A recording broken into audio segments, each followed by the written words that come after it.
اعوذ باللہ من الشیطان الرجیم بسم اللہ الرحمن الرحیم۔ سبق نمبر 21 کے پہلے 6 جز ہم نے پڑھے تھے، اس کے اندر ہم نے وقف اور مزید اس کے بارے میں ہم نے پڑھا تھا کہ کلمے کے آخری حرف پر زبر زیر پیش آ جائے تو ہم نے کیا کرنا ہے، وہ ہم نے پیچھے والی ویڈیو میں پڑھا تھا اور ہم نے سمجھایا بھی تھا۔ آج مزید آگے وضاحت کرتے ہیں۔ نون قطنی، نون قطنی، نون قطنی کیا ہے اس کے بارے میں وضاحت کرتے ہیں۔ تنوین کے بعد حمزہ وصلی آ جائے تو وصل میں حمزہ وصلی کو گراتے ہوئے تنوین کے نون ساکن کو زیر دے کر ایک چھوٹا سا نون لکھ دیا جاتا ہے، اسے نون قطنی کہتے ہیں۔ نون قطنی کسے کہتے ہیں؟ نون قطنی تنوین کے بعد حمزہ وصلی آ جائے تو وصل میں حمزہ وصلی کو گراتے ہوئے تنوین کے نون ساکن کو زیر دے کر ایک چھوٹا سا نون لکھا جاتا ہے، اسے نون قطنی کہتے ہیں۔ اسے نون قطنی کہتے ہیں۔ مثال کے ساتھ سمجھاتے ہیں۔ مبینی نقتلو، مبینی نقتلو، یہ مبینی ہو گیا اور آگے چھوٹا سا نون لکھا ہوا ہے، یہ نون قطنی ہے، نون قطنی ہے۔ جب ہم اس کو بغیر وقف کے پڑھیں گے تو ہم اس کو پڑھیں گے، اس نون قطنی کو پڑھیں گے، لیکن جب ہم وقف کے ساتھ پڑھیں گے تو یہ نون قطنی ختم ہو جائے گا۔ تو پھر کیا پڑھیں گے؟ بغیر وقف کے مبینی نقتلو، اور جب وقف کے ساتھ پڑھیں گے تو پھر پڑھیں گے مبین اقتلو۔ کیسے پڑھیں گے؟ مبین نقتلو، وقف کے ساتھ مبین اقتلو۔ تو یہ نون قطنی ہے، نون قطنی کی وضاحت ہو گئی۔ آگے نون قطنی والے کلمات کے ہجے اس طرح کریں۔ شیب السماء، اس کے ہجے ہم نے کیسے کرنے ہیں؟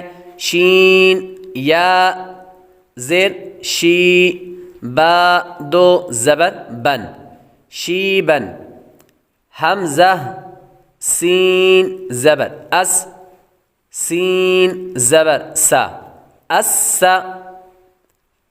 میم الف زبر ما، السما، حمزہ پیش او، السماء، شیبن السماء، شیبن السماء۔ یہ ہم نے ساتھ میں یہ وضاحت بھی کر دی کہ نون قطنی والا حرف جو آئے گا، جو کلمہ آئے گا، جو لفظ آئے گا، تو اس کے ہم نے ہجے کس طرح کرنے ہیں، تو یہ بھی آپ نے اچھی طرح سے ذہن میں رکھنا ہے۔ آگے علامات وقف، وقف کی بات ہو رہی ہے تو علامات وقف کے بارے میں پڑھ لیتے ہیں کہ بعض اوقات ایسا ہوتا ہے کہ گول دائرہ ہوتا ہے جسے ہم عام طور پر وقف کہتے ہیں کہ یہاں پر وقف کرنا ہے۔ اس کے علاوہ مزید کچھ وقف ہوتے ہیں، جس طرح کہ میم ہوتی ہے، طا آتا ہے، یا جیم یا زا یا صاد یا لام الف لکھا ہوتا ہے، تو وہاں پر ہم نے وقف کرنا ہے یا نہیں کرنا، اس کی وضاحت کر دیتے ہیں۔ گول دائرہ آ جائے تو اس وقف کو کیا نام دیں گے؟ اس وقف کا نام کیا ہے؟ یہ وقف تام اور آیت مکمل ہونے کی علامت ہے، یہاں ٹھہرنا چاہیے۔ یہ وقف تام اور آیت مکمل ہونے کی علامت ہے، یہاں ٹھہرنا چاہیے۔ جو گول دائرہ ہوتا ہے، جو گول دائرہ ہوتا ہے وہاں پر ہم وقف کرتے ہیں قرآن پاک میں، تو یہ وقف تام کی علامت ہے، یہ وقف تام کی علامت ہے، اس کا نام وقف تام ہے۔ دوسرا وقف، دوسری چیز ہوتی ہے میم، یہ وقف لازم کی علامت ہے۔ جہاں پر میم لکھا ہوتا ہے کہ قرآن پاک میں بعض جگہ میم آ جاتی ہے اور باہر اس کے سائڈ پہ لکھا ہوتا ہے وقف لازم، وقف لازم، تو یہ وقف لازم کی علامت ہے، یہاں ضرور ٹھہرنا چاہیے، یہاں پر ضرور ٹھہرنا چاہیے۔ یہ لازم وقف ہوتا ہے، یہاں پر وقف جو ہے وہ لازمی کرنا چاہیے، یہاں پر ضرور ٹھہرنا چاہیے، ٹھہر کر وقف کر کے پھر آگے پڑھنا چاہیے۔ اس کے بعد ہوتا ہے طا، طا یہ وقف مطلق کی علامت ہے، وقف مطلق کی علامت ہے، یہاں ٹھہرنا بہتر ہے، یہاں پر ٹھہرنا بہتر ہے، یہ وقف مطلق کی علامت ہے، یہاں ٹھہرنا بہتر ہے۔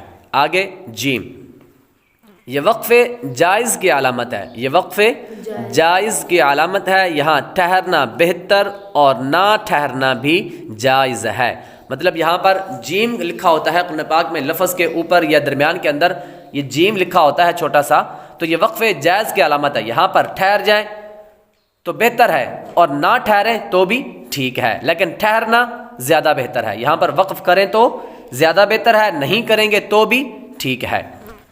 آگے زا، یہ وقف مجوز کی علامت ہے، یہ وقف مجوز کی علامت ہے، یہاں ٹھہرنا جائز مگر نہ ٹھہرنا بہتر، کہ اگر قرآن پاک میں بعض جگہ وقف کے صورت میں چھوٹا سا زا لکھا ہوتا ہے تو یہاں پر ہم نے وقف کرنا ہے یا نہیں کرنا، اس کے بارے میں وضاحت کیا ہے۔ یہ وقف مجوز کی علامت ہے، یہاں ٹھہرنا جائز ہے کہ اگر آپ کا سانس ٹوٹ رہا ہے تو اگر آپ ٹھہرنا چاہتے ہیں تو ٹھہر جائیں، لیکن اگر نہیں ٹھہریں گے تو اور زیادہ بہتر ہوگا، تو اور زیادہ بہتر ہوگا۔ آگے صاد، یہ وقف مرخص کی علامت ہے، یہ وقف مرخص کی علامت ہے، یہاں ملا کر پڑھنا چاہیے، کہ بعض اوقات اگر صاد لکھا ہوتا ہے تو وہاں پر ہمیں ملا کر پڑھنا چاہیے، وہاں پر وقف نہیں کرنا۔ اور اگر اسی طرح لا، لام الف جو لکھا ہوتا ہے، اگر آیت کے اوپر لا یعنی گول دائرہ ہوگا، گول دائرہ کے اوپر چھوٹا سا لام الف لکھا ہوتا ہے، جہاں پر لام الف لکھا ہو تو ٹھہرنے اور نہ ٹھہرنے میں اختلاف ہے۔ آیت کے علاوہ لام الف لکھا ہو تو نہ ٹھہرے، یعنی گول دائرے کے اوپر آئے گا تو اس بارے میں اختلاف ہے۔ بعض علماء کرام اور بعض قرہ حضرات کہتے ہیں کہ یہاں پر ٹھہرنا چاہیے، اور بعض قرہ حضرات کہتے ہیں کہ نہیں ٹھہرنا چاہیے، یعنی اس بارے میں اختلاف ہے۔ تو اگر آیت کے علاوہ یعنی گول دائرہ نہ ہو، صرف اور صرف لام الف لکھا ہو تو یہاں پر نہیں ٹھہرنا چاہیے۔ آگے آخر میں اعادہ، آخر میں اعادہ، وقف کرنے کے بعد پیچھے سے ملا کر پڑھنے کو اعادہ کہتے ہیں۔ وقف، اعادہ کا مطلب کیا ہے؟ اعادہ کسے کہتے ہیں؟ وقف کرنے کے بعد پیچھے سے ملا کر پڑھنے کو اعادہ کہتے ہیں، اعادہ کہتے ہیں۔ وقف کرنے کے بعد پیچھے سے ملا کر پڑھنے کو اعادہ کہتے ہیں، کہ یعنی آپ آیت مبارکہ پڑھ رہے تھے اور آیت مکمل نہیں ہوئی، یعنی وقف نہیں آیا اور آپ کا سانس ٹوٹ رہا ہے، تو آپ نے کسی بھی لفظ پر وقف کر دیا، کسی بھی لفظ پر وقف کر دیا، تو پیچھے سے پڑھنے کو، مطلب جہاں پر آپ کا سانس ٹوٹ گیا وہاں پر آپ نے وقف کیا، اور وقف کرنے کے بعد اس لفظ کے پیچھے دو لفظ ملا کر آگے پڑھنے کو، آیت مکمل کرنے کو، مطلب پیچھے سے پڑھنے کو اعادہ کہتے ہیں۔ اگر ہماری اس ویڈیو سے آپ کو کچھ سیکھنے کو ملا تو ویڈیو کو لائک اور شیئر کریں، چینل کو سبسکرائب کریں، بیل آئیکن ضرور دبائیں۔